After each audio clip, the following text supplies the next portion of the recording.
Famille, urgent mais de très très bonnes nouvelles. Le Burkina Faso réagit à la suspension des visas des États-Unis. Oui, le pays est bien gouverné par un président digne, intègre et souverain. Famille, écoutez attentivement cette vidéo jusqu'à la fin et surtout partagez au maximum. Écoutez la vidéo. Il la prépare au Conseil des ministres et il est avec nous ce soir sur ce plateau de 20h.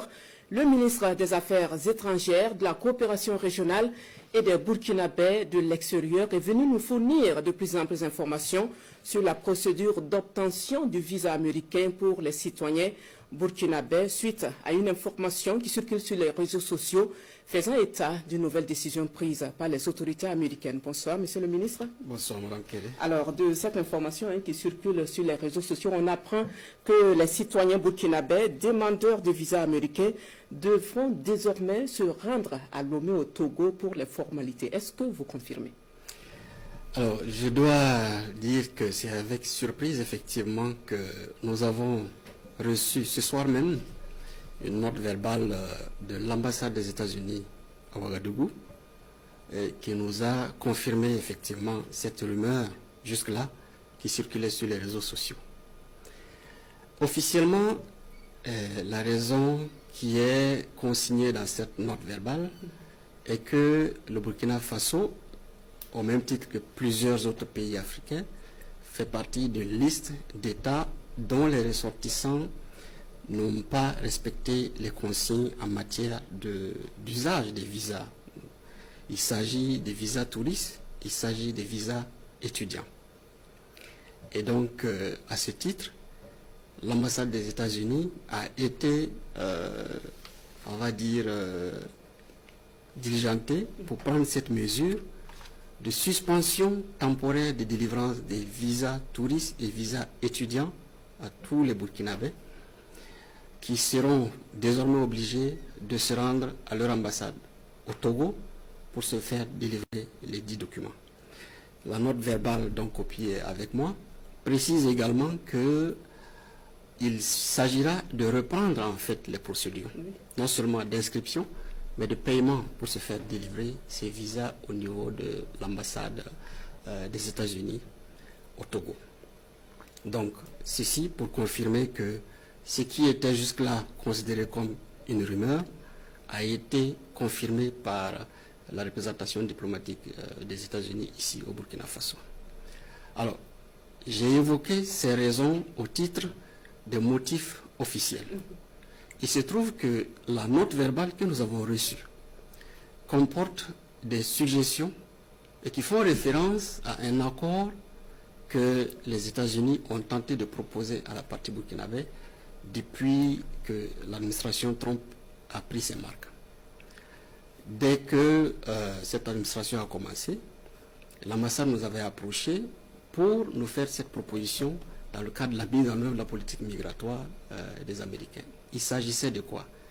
Il s'agissait de proposer aux États africains qui le souhaitent, puisqu'ils sont dans une procédure d'identification et d'expulsion des ressortissants qui vivent aux États-Unis et qui ne sont pas à jour de leur résidence, de les expulser. La proposition qui avait été faite, c'était de voir si le Burkina Faso, en dehors de nos propres ressortissants, était prêt à recevoir d'autres personnes qui seraient expulsées par les États-Unis. Naturellement, cette proposition que nous avions jugée en son temps indécente est totalement contraire à la valeur de dignité qui fait partie de l'essence même de la vision du capitaine Ibrahim Traoré. Nous avons dit que le Burkina Faso ne pouvait être cette destination. Après cela, nous avons eu plusieurs rencontres, toujours dans le même sens, et on a compris qu'il tenait à ce que cette mesure, nous puissions y accéder. À la faveur de l'adoption du décret portant gratuité des visas, ils sont encore revenus à la charge pour dire nous voyons qu'il y a un esprit panafricain et puisque les visas sont gratuits, est-ce que vous êtes disposés à recevoir des ressortissants non burkinabés, mais qui souhaiteraient se rendre au Burkina Faso? Notre réponse était assez claire. tout ressortissant africain désirant se rendre au Burkina Faso en toute liberté, qui paye son billet, est la bienvenue ici au Faso. Il décide de lui-même, il achète son billet, on lui donne le visa gratuit, il peut venir au Burkina Faso. Des ressortissants qui sont sous des injonctions de choisir une destination, parce que nous sommes un pays à visa gratuit, nous saurons être une destination de déportation. Cette vision était assez claire. Le Burkina Faso est une destination. Le Burkina Faso n'est pas une terre de déportation.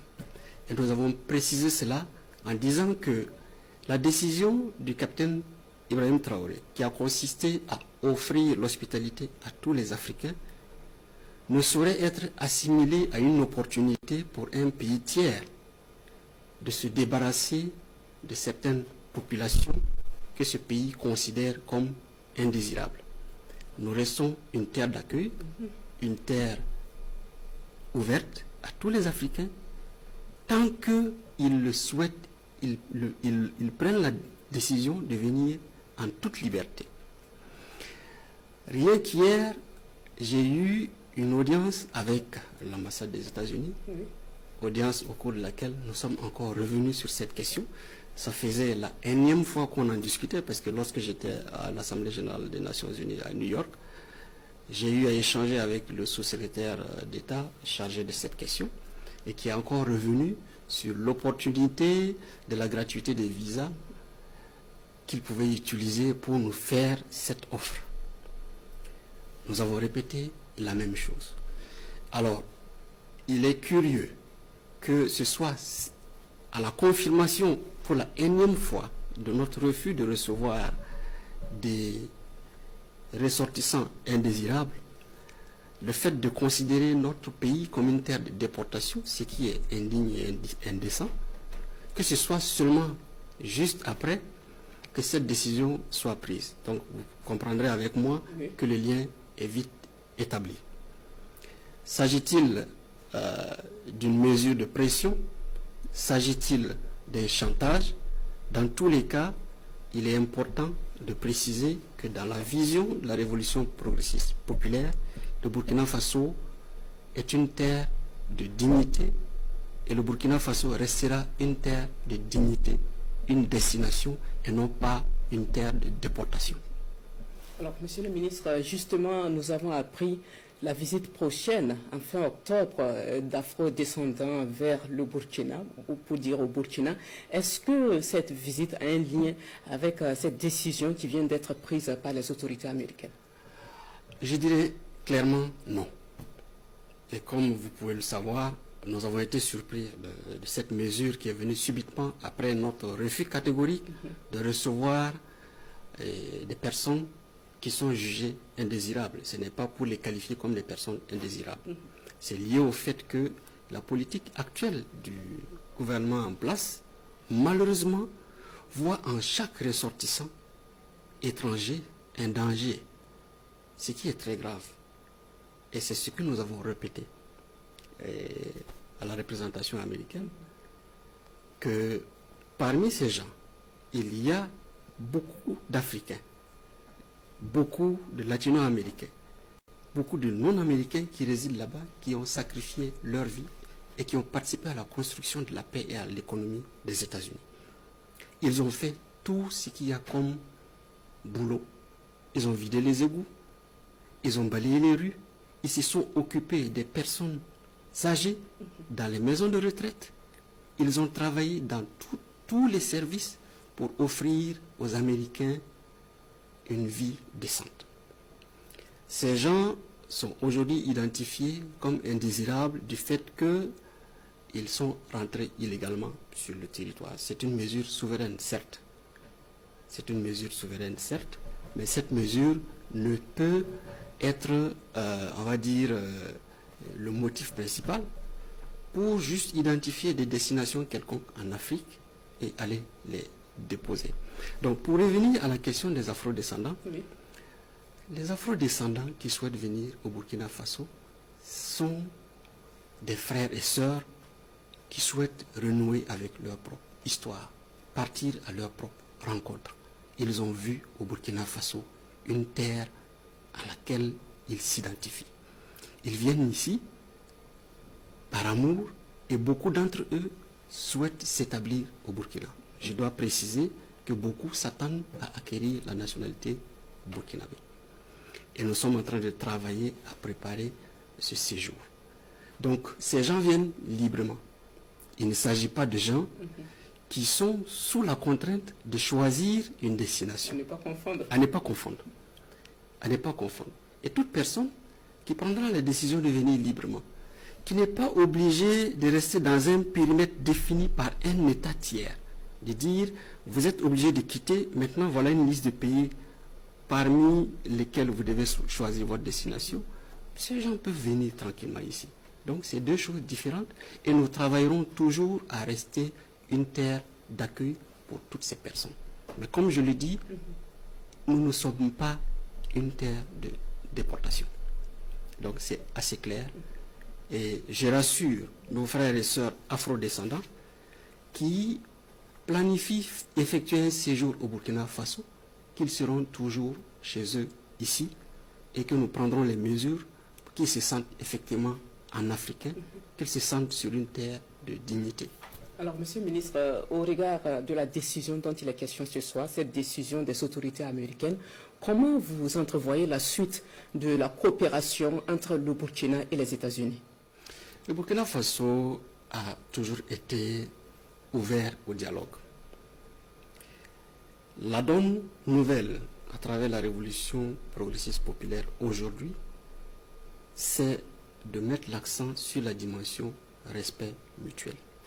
Nous resterons en bonne relation avec tous les États qui nous respectent en tant qu'humains, avec tous les États qui respectent notre dignité.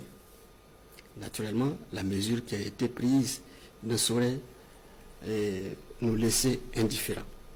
En diplomatie, on parle de réciprocité.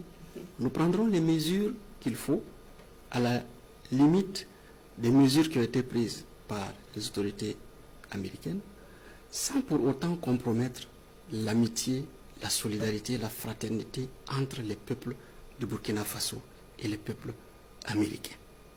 Parce qu'il ne faut pas faire d'amalgame.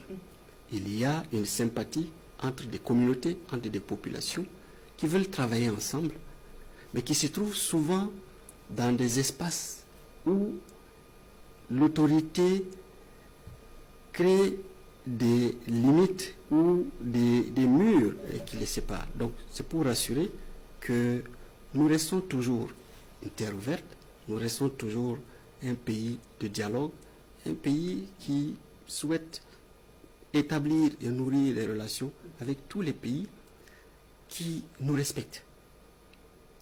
Merci beaucoup, Monsieur le ministre en charge des Affaires étrangères. Je rappelle que vous êtes venu nous fournir des informations sur cette décision et des autorités américaines qui invitent les citoyens burkinabés à se rendre au Togo pour l'obtention du visa américain. Merci de rester avec nous pour la suite de l'édition.